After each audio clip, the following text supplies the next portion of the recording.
Congratulations. As you can see, I'm at a different location today, out of town, but I'm doing a reading here. And so I think it'll still work out. I have to get creative with the setup. I'm hoping everyone is doing well and had a great week, and wishing everyone mental, emotional, spiritual, and physical health. Okay? Let's see, how was your week? Okay, let's see if we can get that. Let's see, I got some ambiance music in the background, so if a commercial should pop up, I'll click the button so we can continue with our music. So we're gonna see how this goes. Let's see, I want to thank all of my subscribers as well as those who are returning. Thank you for new subscribers that I see that I got this week. I really appreciate it. Continue to like, share, and subscribe. It will help my YouTube channel grow. Welcome those of you who are new. I just thank you for tuning in. Let's see. Normally each week, for those of you who are new, we normally always pull from the self-therapy card deck. You can get these off of Amazon, again, to help people who want to continue with counseling goals with clients that I work with, but also, too, it's good for individuals who are just interested in doing some self-work, okay? So do consider that. And with that, we are going to get started with our saying. We always start off by saying, death and life are in the power of the tongue, and they that love it shall eat the fruit thereof. Have you been feeding yourself fresh or rotten fruit? Always wanting to be mindful of the self-talk that we do with ourselves as well as what we speak, okay? Also, too, we want to think about the things that we speak on other people. You know, there's biblical scriptures talking about you will reap what you sow. So sowing can be a type of speaking that you can do to other people harm, especially if it's not justified. Again, it is something called righteous anger, to where you can, you know, what you're speaking is truthful. But let's say if you think that you're correct in what you're saying, but you're not, sometimes that can come back on you. So we want to be mindful of that as well, okay? So we have our stones, and so those of you who are new, what we do is I'm going to gather the stones, and I'm going to randomly pull to see which deck we're going to speak from today, okay? Let's see. Been a little bit of rainy weather lately. I'm wondering, I know it's getting cooler, but I don't know if you all have had rain in your area. We know that's much needed, but in times that we're in now, sometimes we see the rain and we're like, oh, is it normal rain or is it catastrophic rain? We don't know. Okay, let's see what we're gonna get. Let's see what I'm getting. Okay, we got the sunstone, right? And that's, of course, our love life stone. For those of you that are new, we always laugh and say we always getting this love deck. But again, because we are trying to look at the healing of our people, the descendants of slaves, and how slavery has affected our relationships, which is the cornerstone of any type of society or community or a group of people being healthy and growing and moving forward. So it's important that we look at this, right? Love relationships create the life of the next generation, so it's very important, right? And we forget that sometimes. Sometimes we get very wrapped up in the romance of it all, but when you look at what it's building, families and parents and mothers and fathers and siblings, these are crucial type of relationships that build the foundation of a whole community or a nation, okay? All right, let's see what we're gonna get today. Okay, look like someone wants to pop out. Let's see what we need to talk about today. Okay, I got some tipping over. That ain't it. It's too many. Okay, we'll see how it goes, and if not, I'm gonna split down the middle. Okay, I'm gonna split down the middle and do my trusty pick to the left. Let's see. Okay, let's see what we got today. So this is the card, but I'm gonna read it, okay? And I'll show it again later. Am I a jealous type? Does it get in the way of my relationships? Why am I like that? Did something happen to me? And what could be the root of my jealousy issues? This is profound. Very good one. Jealousy is a tricky thing. The first question says, am I jealous type? We have to be true with ourselves, and sometimes we know if we're the jealous type. Sometimes people will tell you, I get jealous. They won't say it. They'll secretly hold it in and brood and do what they call passive aggressive behavior, where they'll do little sabotagings and get back at people in secretive ways instead of expressing and saying, look, I'm feeling jealous. Okay.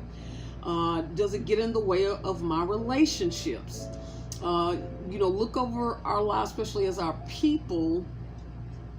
And again, I always tie everything back to slavery. I look at, we talk about the master character, where, he can be very jealous. I think about in relationships, a lot of times we may have picked up some of his behavior where he may see a male and a female slave that love each other, but will break that up and decide that, no, I'm going to take her. Okay, she's mine. I'm going to mate with her. I'm going to sell him off. So you have some of that behavior. And also, too, have some of us have become the jealous type. I'm going to go two ways with this. You have it in a relationship where you are jealous, okay? And we'll get to that, but I'm going to go to another angle of this. Are you the jealous type where you may have you may be a friend of someone or even a family member where you're jealous of that person being in a relationship, where you've then taken on this kind of master's character of jealousy? My sibling is mine, this friend is mine, so therefore you start sabotaging or implanting ideas to make sure you split a thing up. Okay, so even we've learned that from slavery. Okay, getting jealous of feeling like we're going to be left out. Okay, and this issue of favoritism. So one of the questions says, why am I like that?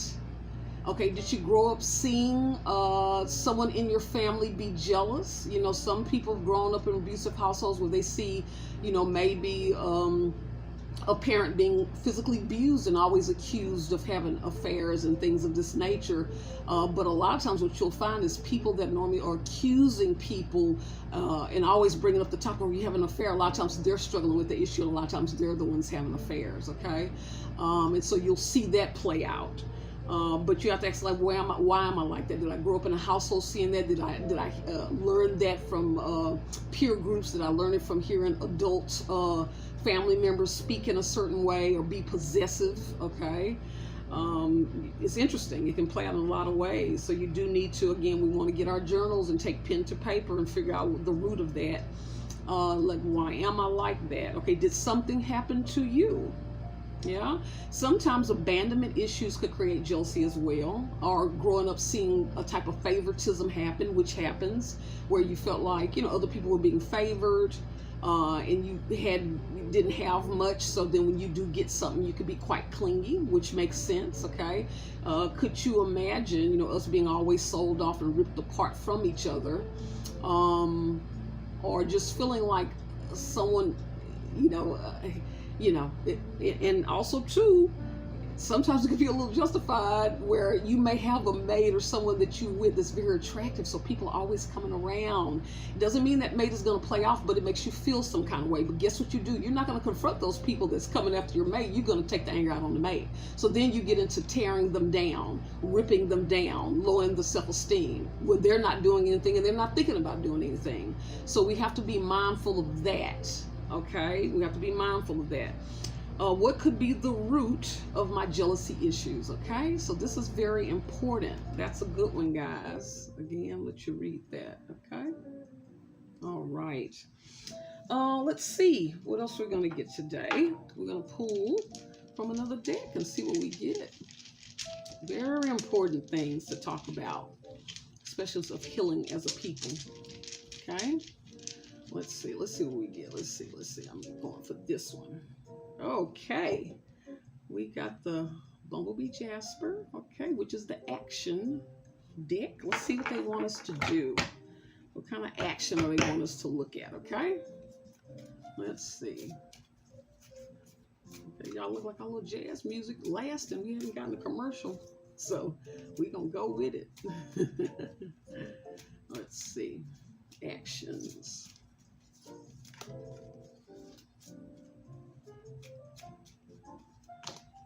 Oh, wow. Popping out, baby. Okay, so we got two that popped out. Let's see.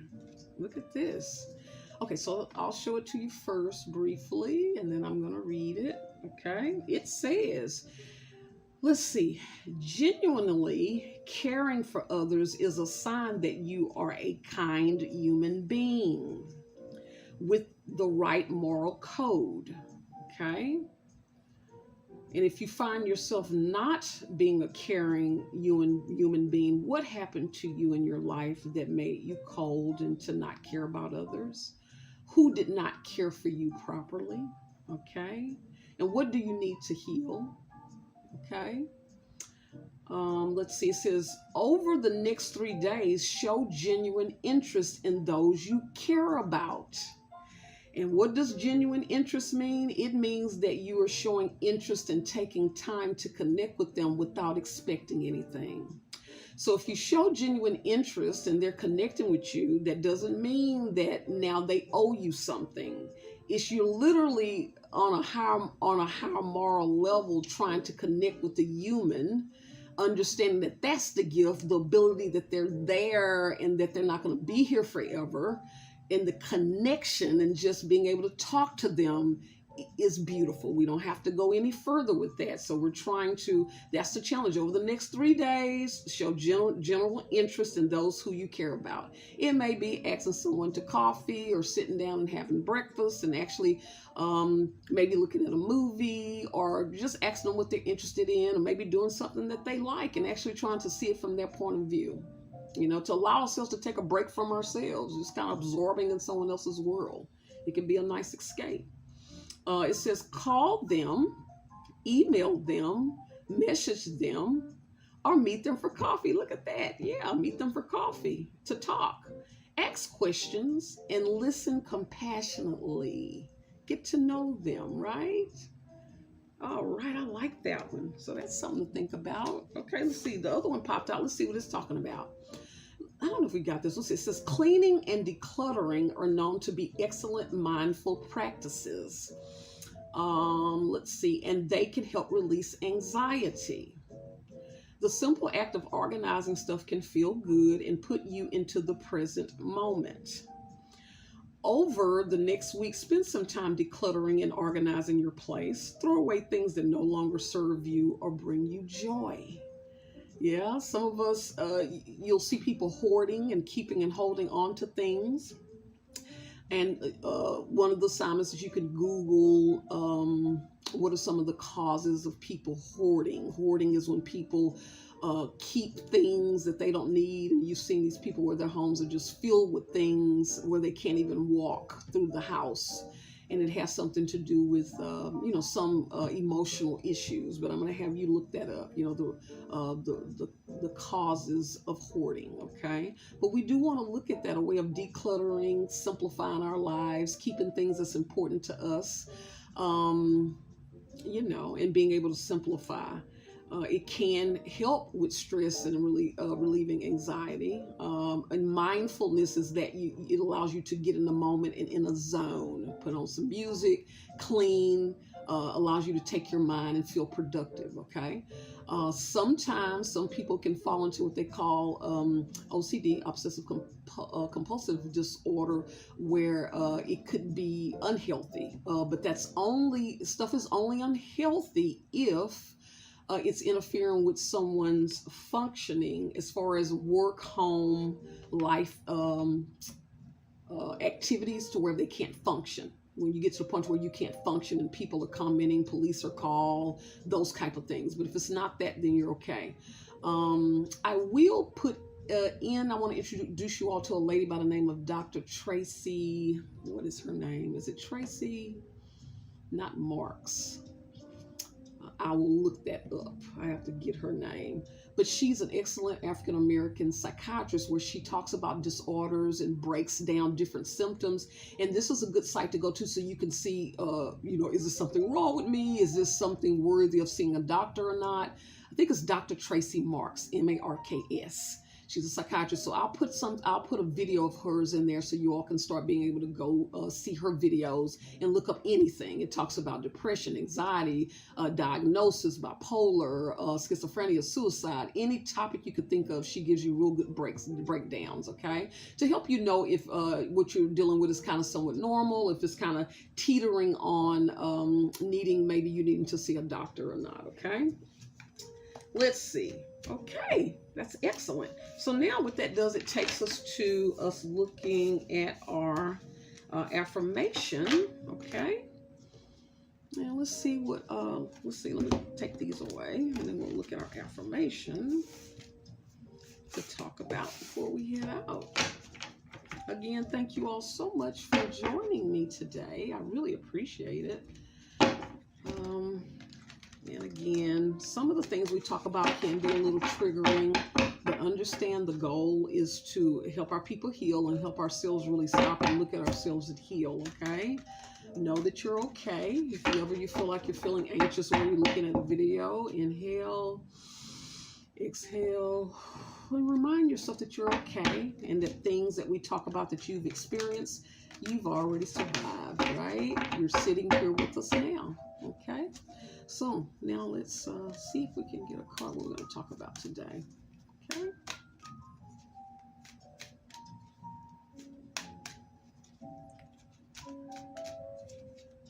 Okay, so what I'm going to do is split down the middle and pick the one to the right this time. This is talking about change. Let's see what it's talking about. Change. I understand that nothing can grow or evolve without movement. I understand that nothing can grow or evolve without movement. Change is the only thing that is constant. Two things we can depend on in this life that nothing can stop. That's change and us eventually at this point, at some point, departing this earth. Those are the two things, okay? Change. Let's see and read what they're talking about regarding change. You know, with change, are you kind of person that, you know, has difficulty with change? I know I am. But I am a person, and this is something I want you to think about, is when I see that something is inevitable, I am a person that's very proactive, okay? One of the things that, you know, I always talk about living on the land that we were looking at when we made the decision. I've always wanted to live green, catching your natural water, living with solar, you know, trying our hand at growing food. But also, too, with the times going on, we're living in these kind of in times where you see weather changes and all these things, and us knowing that we needed to make a shift because of, living close to the coastline and different things. I think about Hurricane Harvey, how horrible that was, and, you know, those type of things, trying to get ahead of it, understanding that these things are coming and being proactive and saying, okay, I need to, you know, see, even with COVID, a lot of us realizing there was so much going on that we realized we had to think differently about work, home, school, self-sufficiency, okay? So we always want to understand when you see signs, get ahead of it. It's coming. You know, you can't stop it, okay? So what it says, there is a certain comfort in the idea of living a life without surprises. The status quo has an appeal, but you will never learn or grow if your circumstances stay the same, right? Everybody wants life to be better, but that requires change. You have sometimes the Most High and those who believe in spirituality, sometimes when we're here on earth, we are put in situations where we have the opportunity to change, and sometimes we will ignore those signals, okay? So we want to get to the point where we're starting to really understand when spiritually we're being led, following our intuition. If you don't take advantage of the opportunities that are given, what's the point, okay? Staying within your comfort zone is overrated. With change comes transformation, and with transformation comes evolving, okay? So stop viewing change as good or bad, because all change nourishes our soul, Don't equate it as a lack of control, because we don't have control over anything. Okay. Life happens as it's supposed to happen. You can direct on some level how it plays out. Again, what is that? Being proactive, saying, I see this thing coming, so let me do some things to make the transition more smoother. Okay. And you can always have the power to accept change that redirects your path. Okay. And with that, guys, I want to thank you all so much for returning. And I want to end with our other saying that says, a fool's mouth is his destruction, and his lips are a snare of his soul. And again, I will see you next time.